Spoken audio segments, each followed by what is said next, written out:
Anx, what's on your mind? So, I was reading this book called The Snowball by Warren Buffett.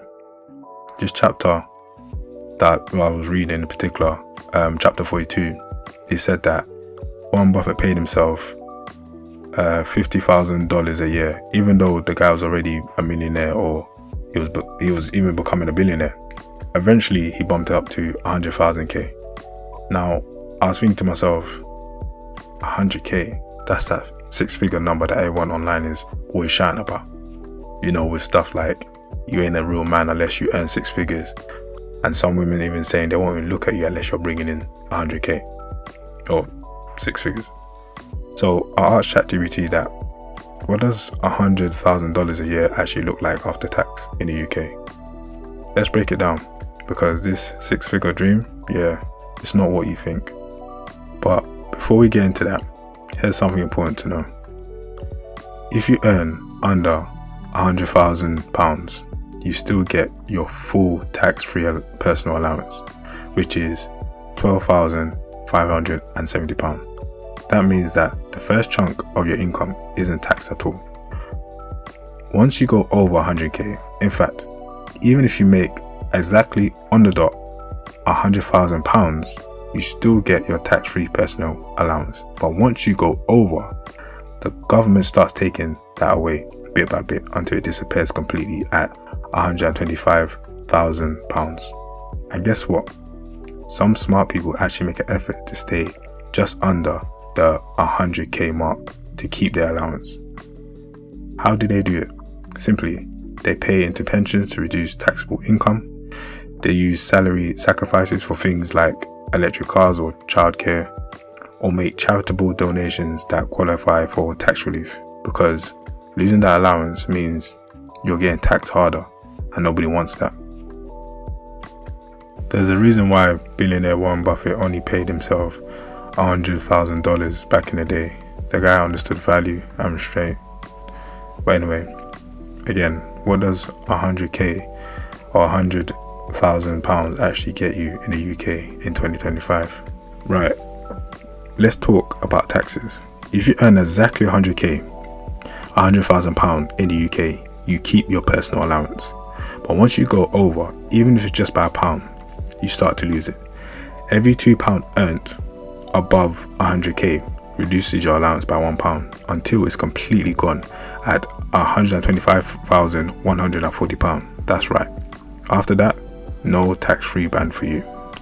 So here is how it's broken down. This is a breakdown for someone that's earning exactly 100k. So from that 100k, you have to deduct your income tax and national insurance tax, which altogether will cost you £31,442.60. So deducting that amount from your 100k salary, you'll now receive £68,557.40 per year.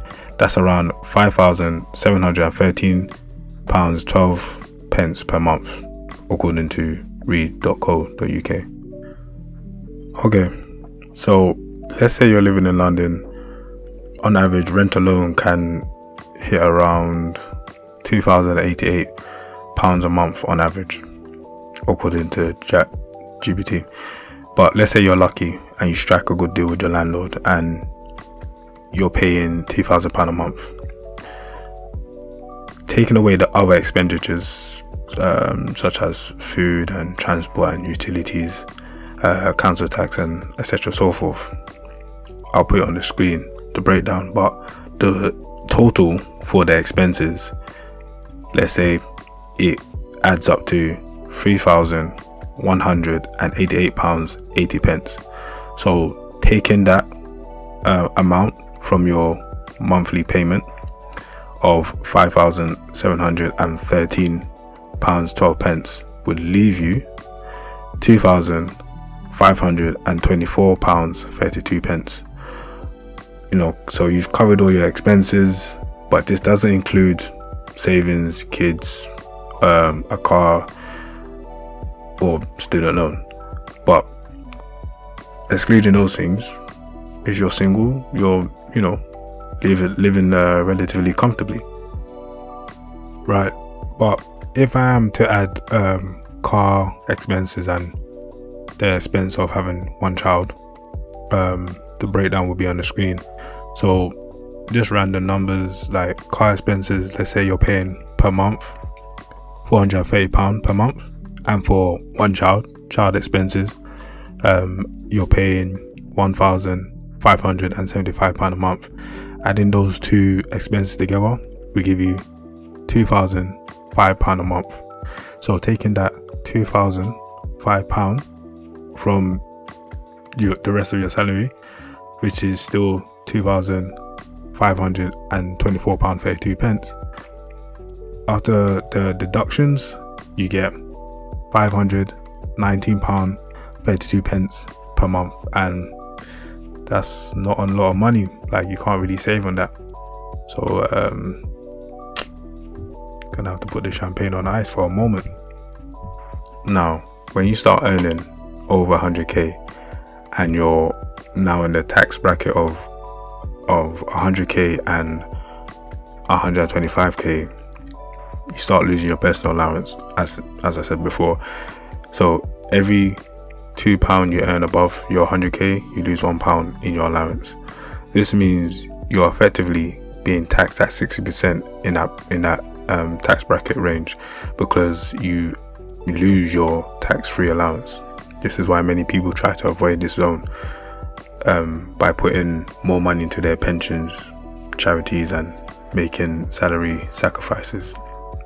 Once you go past the dead zone, so you hit 120k plus, your allowance is gone, but you would just pay 45% of tax above earnings over your 125k.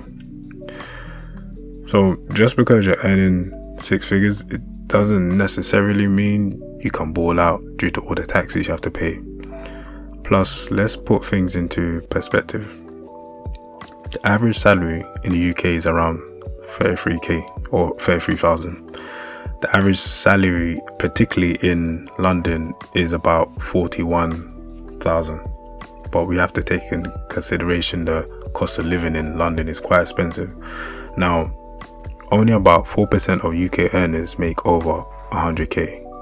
Around 2.5 that earn over, there's only 2.5% of people that earn over 125k, and only 1% of people living in the UK earn over £150,000 or 150k. Getting to that level, or getting to these elite levels, it's not impossible, but it takes serious hard work and consistency and many sacrifices, which may not pay off because of all the taxes you have to pay. So even when you get there, you may not be able to live lavishly, like sports cars, designer clothes, boats, private jet, parties, supermodels, etc., because you could end up broke real fast. Plus, some people that you see living such lives, they might not be telling the whole truth. Some, due to that fake image, they get into debt. Some are sponsored, so they don't really have to pay for stuff, or they get stuff for free. But the normal person could get themselves into really deep financial issues. So the truth is, the more money you make, the more disciplined you need to be. If you're not smart with your money won't stay with you. And if someone tells you they won't date you unless you make six figures, probably bless you, leave them. Like, someone like that, even if you had a six-figure income, they probably won't really rock with you anyway. They'll help you spend your money, obviously, but they probably won't really rock with you. So yeah, go get your money, but make sure you do it for yourself, not to impress people who wouldn't really rock with you. But I remember, wealth is built on strategy, not flex. It's not about how much money you make, it's about how much you keep and how well you use it. So you need to save and be financially literate. But what do I know? I'm just a cartoon.